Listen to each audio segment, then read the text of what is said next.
की परिपाटी रही है और उस संसदीय लोकतंत्र की परिपाटी की समृद्ध परंपराओं का हम पालन करते हैं कि वर्ष के प्रारंभ में संसद के सत्र का शुभारंभ महामहिम राष्ट्रपति जी के द्वारा अभिभाषण के माध्यम से और किसी भी राज्य के विधानमंडल के सदनों की कार्रवाई को श्री राज्यपाल के अभिभाषण के माध्यम से आगे बढ़ाया जाता है।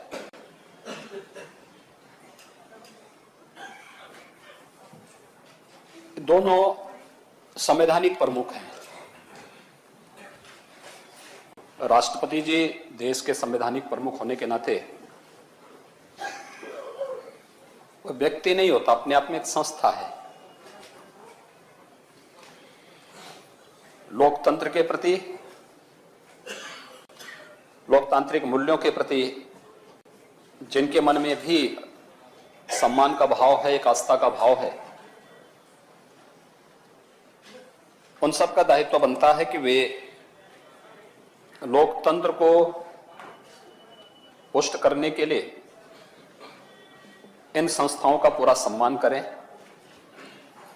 अपने राष्ट्रीय प्रतीकों के प्रति सम्मान का भाव रखें और न केवल रखें बल्कि अन्यों को भी उसके लिए प्रेरित करें।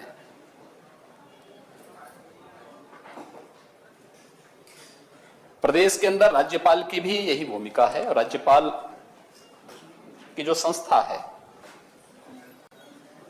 उनके प्रति सम्मान का भाव रखना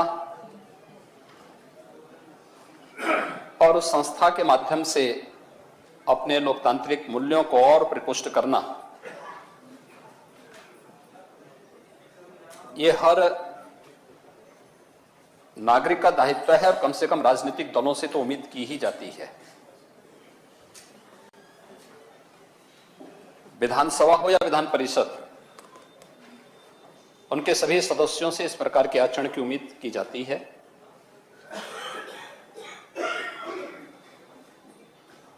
अठारह फरवरी को उत्तर प्रदेश विधानमंडल के समेत सदन को महामहिम राज्यपाल जी ने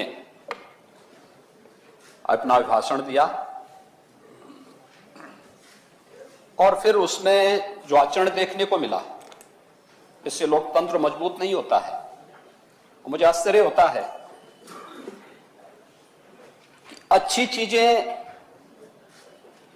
सीखी जाती हैं, अच्छी चीजों को स्वीकारा जाता है, बुरी चीजों को छोड़ा जाता है, लेकिन यहां पर उल्टा देखने को मिलता है। अच्छी चीजों को छोड़ा जाता है और बुरी चीजों को परिपाटी मान करके और बुरा कैसे किया जा सके इसकी एक प्रतिस्पर्धा खड़ी होती है। ये लोकतंत्र के लिए भी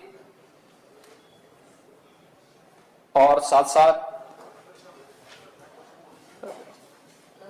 सार्वजनिक जीवन में कार्य करने वाले कार्यकर्ताओं के लिए भी बहुत अच्छा संकेत नहीं है। इससे न लोकतंत्र मजबूत होने वाला है और न ही सार्वजनिक जीवन में कार्य करने वाले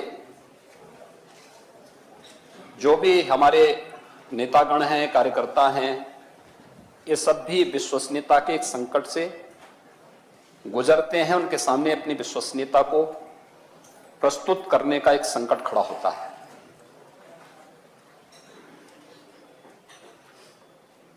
लोग हमें संदेह की नजरों से इसीलिए देखते हैं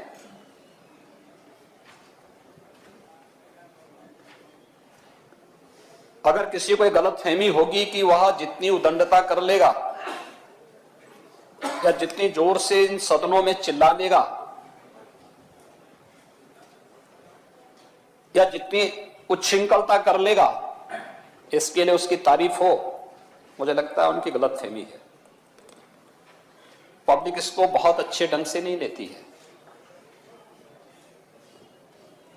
और ये तो हम सब का दायित्व बनता है अपने आचरण से, अपने व्यवहार से ऐसा उदाहरण प्रस्तुत करें कि जनता उसको फॉलो करे, उसका अनुसरण करे। और फिर उस अच्छाई के मार्ग पर जाने के लिए हर एक नागरिक प्रेरित हो। आजादी के पहले जो नेता शब्द सम्मान का प्रतीक था, आजादी के बाद वही धीरे धीरे करके उसमें क्षरण होता गया। आज ऐसी स्थिति क्यों पैदा हुई कि वही शब्द अपमानजनक प्रतीत होने लग गया? हर व्यक्ति उसके लिए जिम्मेदार है। और उस दिन भी जो चीज देखने को मिली, एक तो राज्यपाल जी के प्रति जिस प्रकार का व्यवहार वहां देखने को मिला, दूसरा एक महिला के प्रति जो व्यवहार था। खैर, नेता विरोधी दल को छोड़ दें तो उनके जो अन्य सहयोगी हैं उनसे बहुत उम्मीद भी नहीं की जाती। उनका बहुत पुराना इतिहास भी रहा है महलाओं का अपमान करना। उत्तर प्रदेश का स्टेट गेस्ट हाउस का कांड कौन नहीं जानता है। और बहुत ही इन लोगों का जो इतिहास रहे हैं उसको देखते हुए हर व्यक्ति इस बात को जानता है कि कैसे कैसे कृत्य हुए हैं। लेकिन हाउस के अंदर तो कम से कम इन चीजों को बचा करके रखिए।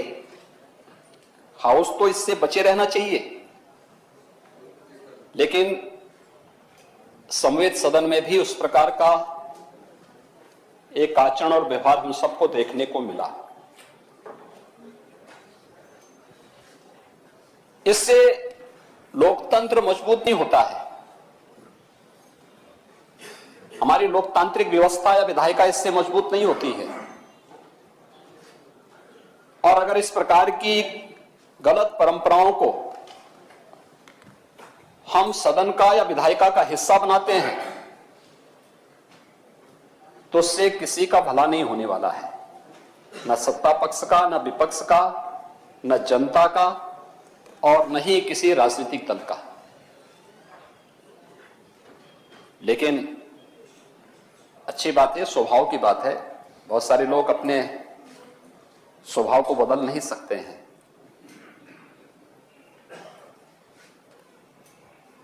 वह हमेशा कुछ न कुछ अब उसे सही रास्ते पे लाने का प्रयास करें, सही तथ्यों को बताने का प्रयास करें, वो समझेंगे नहीं। मैं परसों भी यहां पर सदन में आया था, प्रश्नकाल में मैं आया था, और प्रश्नकाल के दौरान यहां पर मैं देख रहा था कि माननीय सदस्यों के द्वारा कुछ प्रश्न किए जा रहे थे। और ठीक बात है, जिज्ञासा है। माननीय सदस्य जब आएंगे अपनी बात रखेंगे,